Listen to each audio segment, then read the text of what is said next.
네, 오늘 함께 나누실 하나님 말씀은 요한복음 1장 43절에서 51절까지 말씀입니다.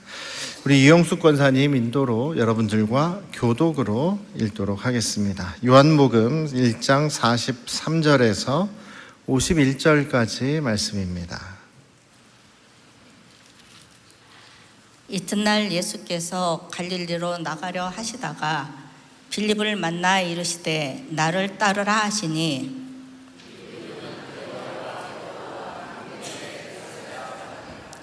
빌립이 나다나엘을 찾아 이르되 모세가 율법에 기록하였고 또 여러 선지자가 기록한 그 일을 우리가 만났으니 요셉의 아들 나사렛 예수니라.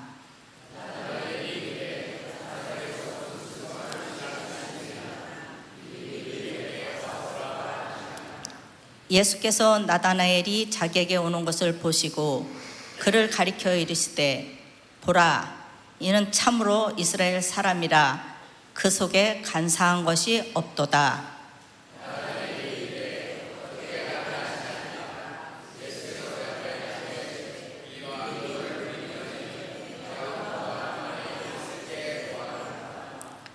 나다나엘이 대답하되 랍비여, 당신은 하나님의 아들이시요 당신은 이스라엘의 임금이로소이다.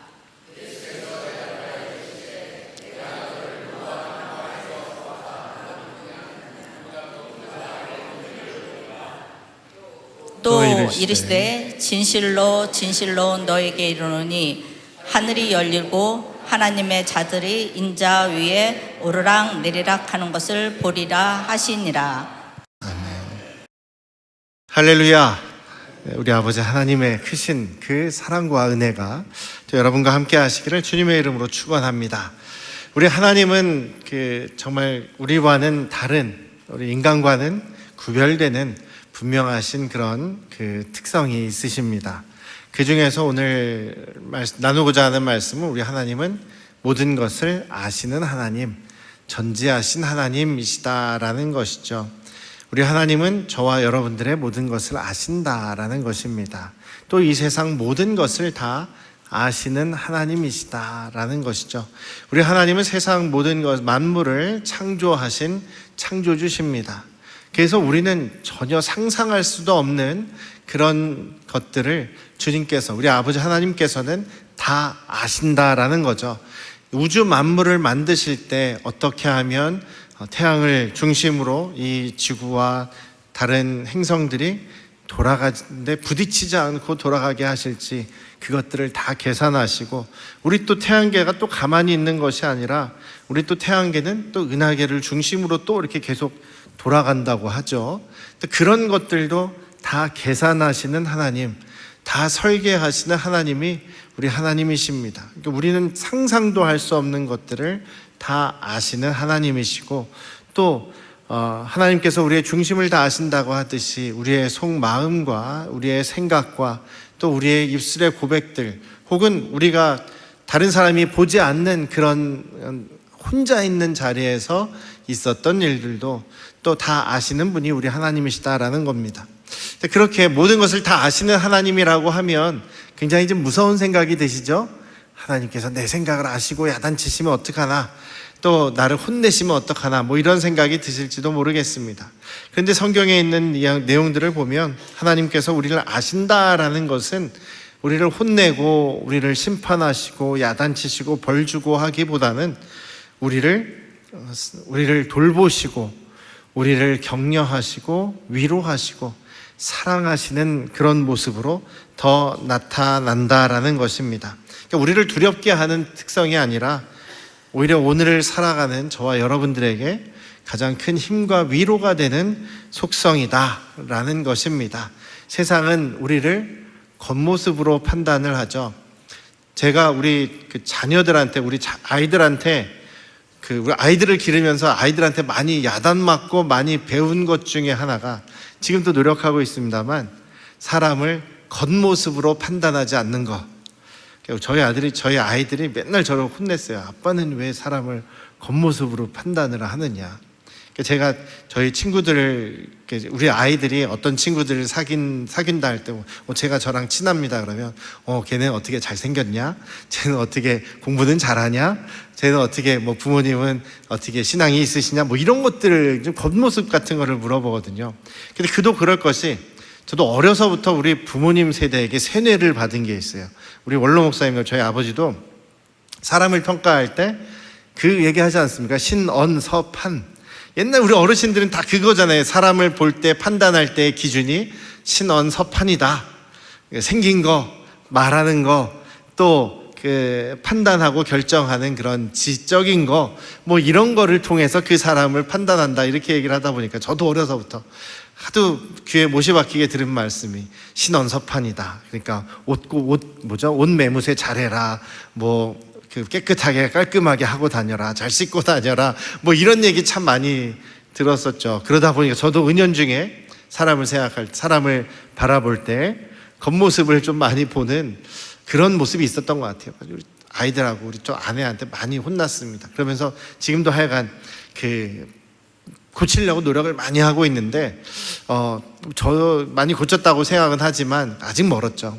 여러분들도 그런 모습이실 수도 있고, 또 세상이 여러분들을 바라보고 평가하는 기준도 약간 그런 모습 아니겠습니까? 저의 겉모양, 또 저의 그런 경력, 학력, 집안 배경, 어떻게 보면 지역, 어느 출신이냐, 이런 것들 막 보고 평가를 하지 않습니까? 그래서 조금만 실수를 해도, 에이, 당신이 거기 출신이라 그래. 에이, 그 학교 출신이라 그래. 스펙이 그 정도라 그래 하면서 우리를 있는 모습 그대로가 아니라 우리의 겉으로 드러난 우리의 모습을 가지고 평가하고 판단하는 경우가 많은 것이죠. 근데 우리 하나님께서는 오히려 우리의 모든 것을 다 아시는 하나님이시지만 오히려 그렇게 보시지 않는다라는 것이 얼마나 감사한 일인지 모르겠습니다. 오늘 말씀의 내용이 나다나엘을 대하시는 예수님의 모습에서 우리 그러한 면을 발견했으면 좋겠습니다. 우리 주님께서는 우리의 가려진 일상을 이미 다 아시는 분이십니다. 주님은 우리의 일상을 이미 알고 계십니다. 이쯤이면 자막이 떠야 되는데 이미 알고 계십니다. 네, 본문 43절을 한번 보십시오. 예수님께서 이제 갈릴리로 이제 가시기 위해서 지금은 이제 예루살렘 근처에서 요단강 건너편에서 지금 침례를 받고 그 지역 가까이, 침례 요한이 사역하고 있는 곳 가까이에 계셨습니다. 이제는 갈릴리로 다시 돌아가시려고 이제 출발을 하는 상황에서 빌립을 만나죠. 빌립을 만나고 나를 따라라 하면서 빌립을 제자로 삼으십니다. 빌립이 예수님의 모습을 보고 예수님의 말씀을 듣고 하면서 이분은 정말 메시아시다. 정말 메시아시다. 우리가 그토록 기다리던 메시아다라는 것을 깨닫게 되고 너무나 신났어요. 너무나 흥분이 돼서 가장 친한 친구인 나다나엘에게 찾아갑니다. 오늘 이 본문 말씀을 그 전도의 근거로 삼는 그런 얘기로 많이 들으셨을 거예요. 전도 훈련 가면 꼭 이 이야기를 먼저 하시더라고요. 그래서 여러분들 예수님을 믿었습니다. 구원받았습니다. 그 가장 기쁜 소식을 누구에게 먼저 전하시겠습니까? 가장 사랑하는 사람, 가장 친한 사람, 가족과 친구들에게 전하십시오. 이렇게 얘기하지 않습니까? 그런 것처럼 어쨌든 이 빌립도 자기하고 가장 친한 친구인 나다나엘에게 빨리 찾아갑니다. 그리고 흥분해서 얘기하죠. 45절에 보면 그렇게 흥분한 지금 빌립의 목소리, 마음을 느낄 수가 있습니다. 모세가 율법에 기록했고 그리고 여러 선지자가 그동안 기록했던 그 사람, 메시아, 그분을 우리가 만났어. 그분의 이름은 요셉의 아들 나사렛 예수시래. 이렇게 얘기를 했습니다. 그랬더니 나다나엘의 반응이 아주 차갑습니다. 나사렛에서 무슨 선한 것이 나온다고 그러느냐. 말도 안 되는 소리 하지 마라. 이렇게 그의 이야기를 묵살을 해버리죠. 나다나엘은 구약 성경을 잘 아는 사람입니다. 말씀을 잘 아는 사람이고 또 그 당시에 이제 메시아를 기다리는 사람들은 어디에서 나오실 것인지, 어디 출신이실 것인지 이제 대충 다 알고 있습니다. 성경에서는 나사렛에서 메시아가 태어날 것이다 라는 얘기가 없어요. 나사렛이 굉장히 강조가 되지 않습니다. 그리고 나사렛은 마을 전체가 한 50가구도 안 되는 굉장히 작은 마을이었습니다. 그러다 보니까 무슨 그 조그만한 마을에서 메시아 같은 위대한 분이 나올 수 있겠느냐라고 그 나사렛을 폄하하는 거죠. 메시아가 어떻게 거기에서 나올 수 있겠느냐라고 얘기를 합니다. 그런데도 빌립은 직접 네가 와서 봐라, 직접 네가 와서 만나봐라 라고 하면서 나다나엘을 끌고 가죠. 그랬더니 예수님께서 나다나엘이 저기서 오는 것을 보시자마자 그를 칭찬하면서 말씀하십니다. 47절에 그렇게 나와 있죠. 보라, 이 사람은 참 이스라엘 사람이다. 이 사람은 진짜 이스라엘, 이 사람은 정말로 참된 이스라엘 사람이다. 그 속에 간사한 것이 없고 그 속에 정말 이스라엘 사람으로서 하나님을 향한 그 진심이 있는 사람이다 라고 평가하십니다. 여러분들 한번 생각해 보십시오. 여러분들 처음 만난 사람이, 생판 처음 만난 사람이, 태어나서 처음 만난 사람이 여러분들 잘 알고 있다고 막 이렇게 얘기를 하는 거예요. 그럼 굉장히 당황스럽지 않고 좀 어떻게 보면 좀 무섭지 않겠습니까? 근데 맞게 말한 것 같아요. 자기를 좋게 평가해 주는데 정확하게 평가한다라고 했을 때는 그래도 좀 그렇지만, 저도 그런 경우를 겪은 적이 있어요. 저하고 친한 동기 목사님이 있는데 그 목사님이랑 이런저런 얘기를 하다가 그분이 그런데 저기 지난번에 내가 또 다른 모임에, 목사님 모임에 참석을 했었는데 거기 이제 여러 목사님들이랑 얘기하다가 거기서 목사님 한 분이 저를 되게 잘한다는 거예요. 양희성 목사를 자기가 굉장히 잘한대요. 그래서 굉장히 친하다고 막 열심히 흥분해서 얘기를 했다는 거예요. 자기가 이렇게 저랑 친구라고 하니까. 그런데 나중에 그분 그러면서 저한테 얘기하는 거죠. 그 목사님 잘 아냐고, 그렇게 친하냐고, 그렇게 저한테 얘기를 하는데 솔직히 한 10년 전에 한 번 만난 사람이거든요.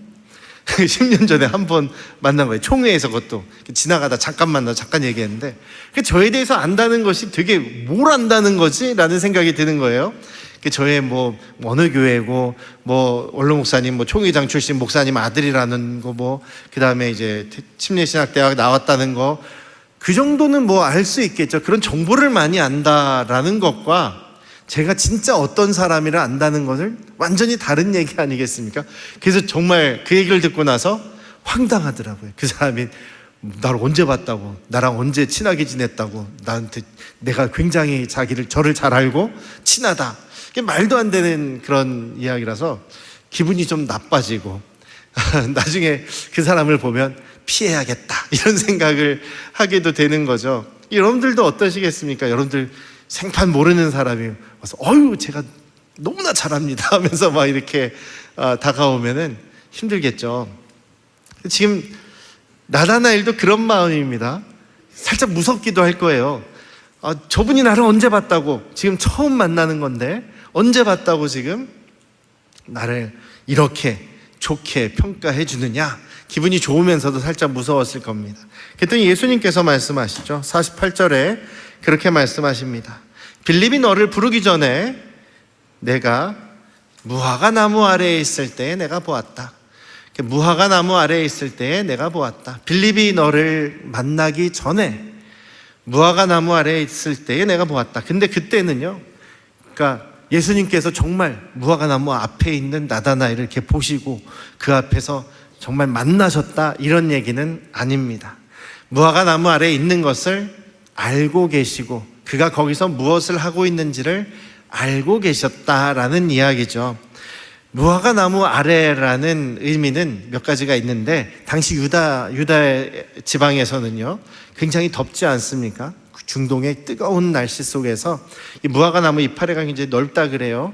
그러니까 이제 그늘이 생기겠죠. 그래서 무화과 나무 아래에 이제 그늘에서 그 더위를 피하는 상황이기도 한데, 근데 영적인 의미로는 당시에 경건한 사람들이 그렇게 낮에도 그 시간을 정해놓고 그 무화과 나무 아래에서 하나님과 독대하는, 하나님과 대면하는 그런 시간을 가졌다는 거예요. 그러니까 기도하는 시간을 가졌다는 거죠.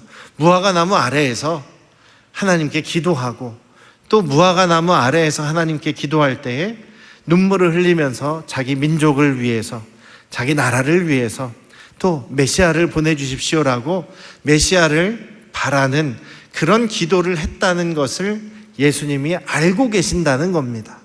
그러니까 지금 아무도 없는 그 자리, 혼자 무화과 나무 아래에서 지금 기도했던 그 내용과 그 자신이 메시아를 기다리고 있다는 것, 하나님을 사랑하고 자기 민족을 생각하고 있다는 그런 사실들을 예수님께서 다 알고 계시다, 이미 알고 계시다라는 이야기입니다.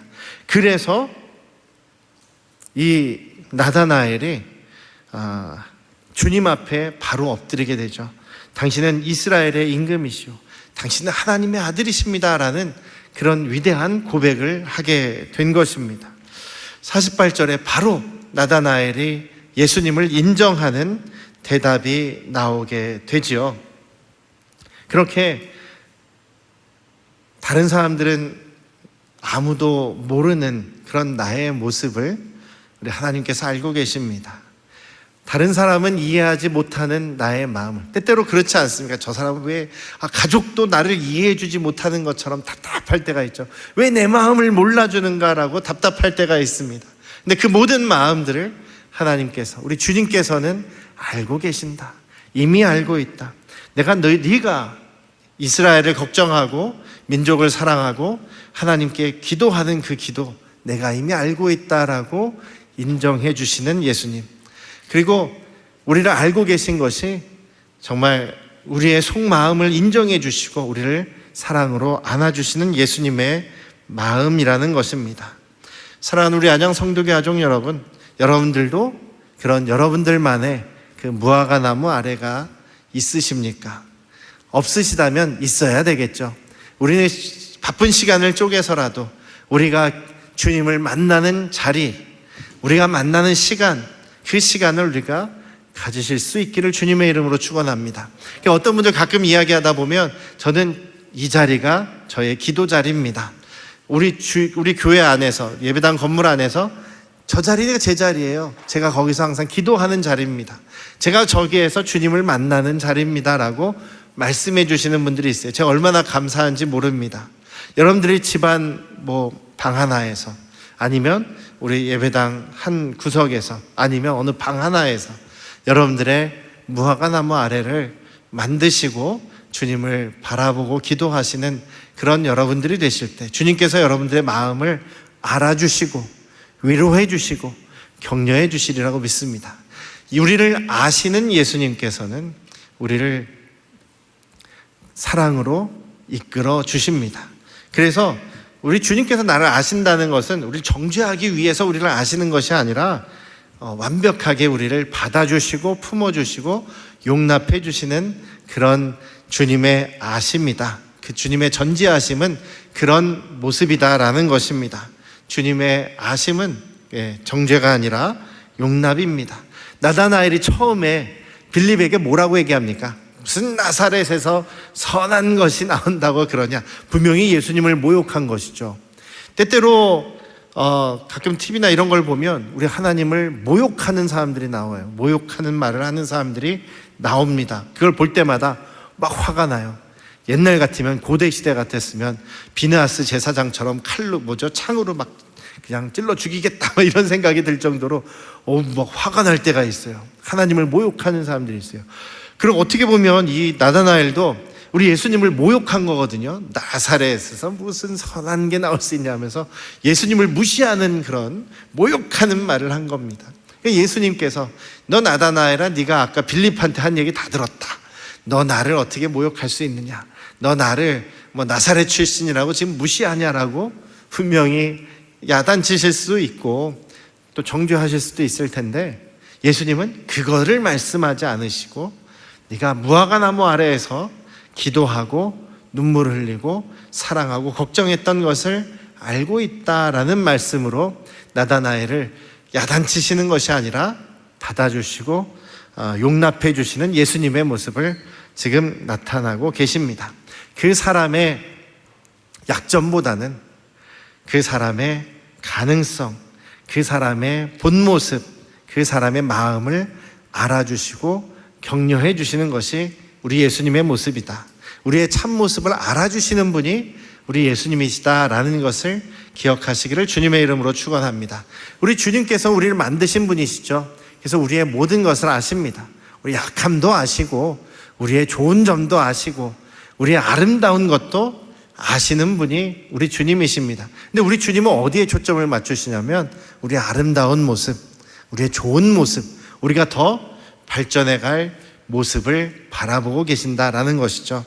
예수님께서는 나다나엘의 그런 모습을 보셨습니다. 나다나엘은 우리 12제자 중에 바돌로메라고 알려져 있죠.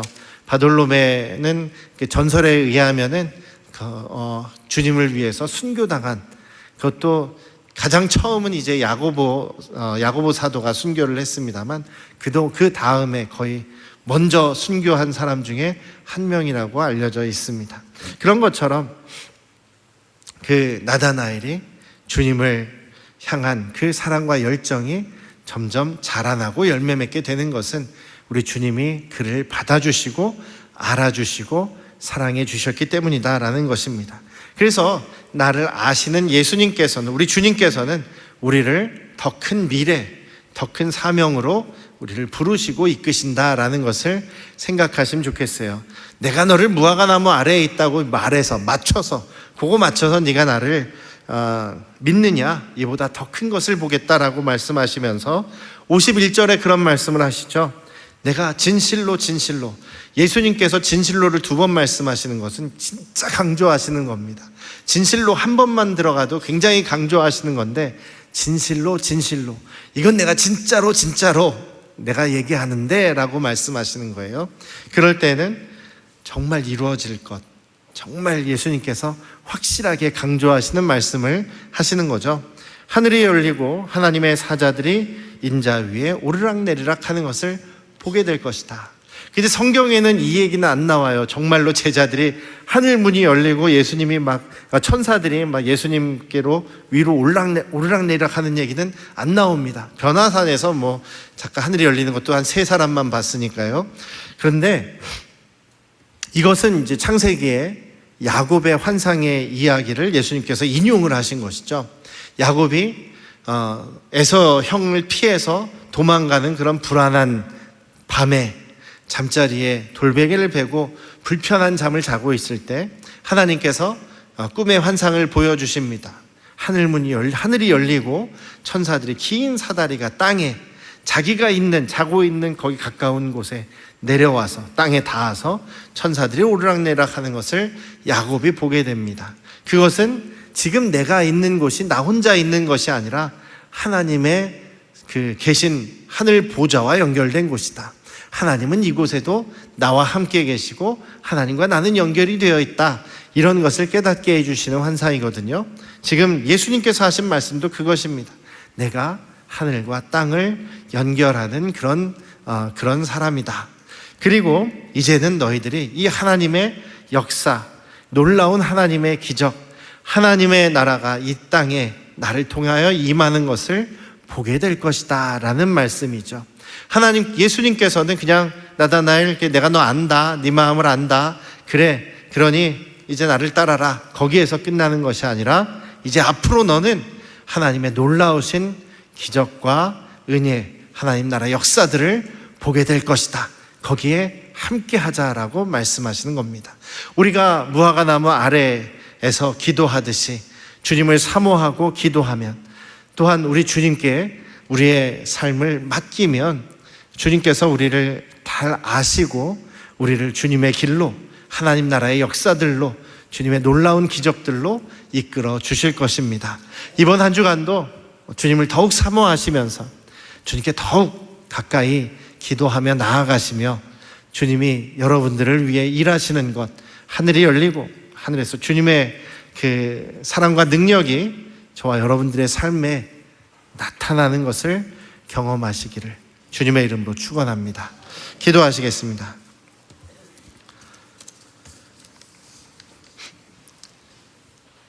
나의 모든 것을 아시는 우리 주님, 나를 아심으로 인해 나를 위로하시고 격려하시고 나를 하나님 나라의 그 놀라운 길로 인도하시는 주님의 사랑을 감사드립니다. 우리의 모든 것을 아시는 주님께서 우리를 이끌어 주시고 우리를 더욱더 견고한 믿음으로 살아가게 하시며 이 세상에서 오직 주님만을 우리를 너무나 알아주시고 또 우리를 인도해 주시는 주님을 따라가는 저희들의 모습 되게 하시옵소서. 이번 한 주간도 살아계셔서 우리를 이끌어 주시는, 우리의 모든 것을 아시기에 우리를 붙잡아 주시는 주님을 경험하며 행복한 믿음의 삶을 살아가는 우리 모두가 되게 하여 주시옵소서. 이제는 우리를 죄에서 구원하신 예수 그리스도의 은혜와